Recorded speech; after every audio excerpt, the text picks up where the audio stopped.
გამარჯობათ. დღეს გვექნება საჯარო გაშლა სახელწოდებით რა უნდა დავტოვო ჩემ ცხოვრებაში და რა უნდა გავუშვო. პირადი კონსულტაციებისთვის შეგიძლიათ მომართოთ Facebook-ის ან Instagram-ის გვერდზე, რომელიც გახლავთ ფასიანი მომსახურება. ასევე მათ ვინც არიცით, მე მაქვს ჩემი Facebook დახურული ჯგუფი, სადაც ედება სხვადასხვა სახის რიტუალები, პრაქტიკები, წმენდითი თემებიდან, მსგავსი მიმართულებით ისეთი ინფორმაცია და პრაქტიკები, რაც ინტერნეტში არ არის.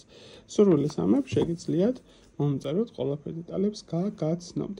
დღეს კი მოდი ვნახოთ არსებული საინტერესო ინფორმაცია. ენერგობალანსებისთვის მოწონება, კომენტარი, გაზიარება, არხის გამოწერა არ დაგავიწყდეთ.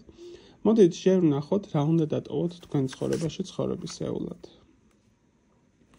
პირველი რაც ამოდის ინფორმაციულად, რაც შეიძლება უფრო მეტად უნდა გახდეთ და შეინარჩუნოთ მიზანდასახულობა, ხო? ანუ თქვენი მიზანდასახულობის ფონზე, თქვენი აქტივობების ფონზე შესაძლებელი არის, რომ უფრო დიდ წარმატებას მიაღწიოთ და უფრო მეტად იყოს დაფასებული ის საქმიანობა, რომელსაც ანხორციელებთ იმ მიმართულებით, რომლითაც ხართ და უფრო მეტად აღიარებული შესაძლებელია გახდეთ. ანუ თითქოს სამყაროსგან გექნებათ უფრო მეტი ჯილდოს პოზიცია, როდესაც ამ რთულ მომენტებს გაუმკლავდები და შუაგზაში არ დანებდები, უფრო მეტად იქნები აქტიური და თუნდაც ერთხელ არ გამოგივიდეს მეორედ, მესამედ იბრძოლებ და მუდმივად იქნები შემართების პოზიციაში. ის რაც უნდა დატოვო შენ ცხოვრებაში ამ ეტაპისთვის და რაც გჭირდება, ეს არის შენი კონკრეტული მიზანდასახულობა, შენი CGUT კარგ ასპექტში შეიძლება ვთქვათ. შესაბამისად, შენი შრომა დაკარგული ნამდვილად არ იქნება და მოსავლის სახით მიიღებ იმას, რასაც იმსახურებ კარგი თვალსაზრისით და რა უნდა გაუშვე შენი ცხოვრებისეული კუთხით. შეხედეთ, თქვენ ხშირად გაქვთ ხოლმე ესეთი მომენტები, რომ ძალიან გიყვართ სხვისი ხელის გამართვა, ესე ვიტყოდი, ხო? ადამიანებზე დახმარება, ადამიანებში გვერდში დგომა. რეალურად რაღაცა მომენტში თქვენ ბედნიერებას, თქვენს წარმატებას, თქვენს ხვავს და ბარაქას გადასცემთ სხვა ადამიანებს. ის რაც უნდა გაუშვოთ ცხოვრებისეულად ამ ეტაპზე, არის ის, რომ ისწავლო სად არის ბალანსირება.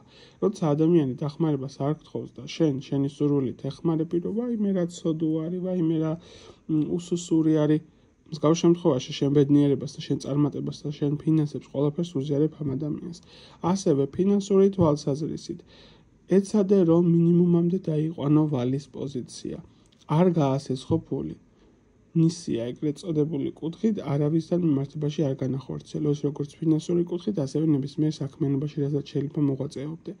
შენ ერთხელ და სამუდამოდ უნდა გაიზარდო და ისწავლო ბალანსირება, სად არის ზღვარი სიკეთესა და რაღაც მომენტში სხვის თვალში სულელი ადამიანის პოზიციის გამოჩენაში, ხო? სისულელესა და სიკეთეს შორის ზღვარი უნდა გააკეთო.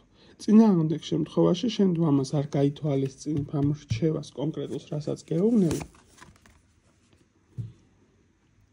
ყველა ვარიანტში პირდაპირ გეუბნება, მაინც უნდა გააკეთო ეს.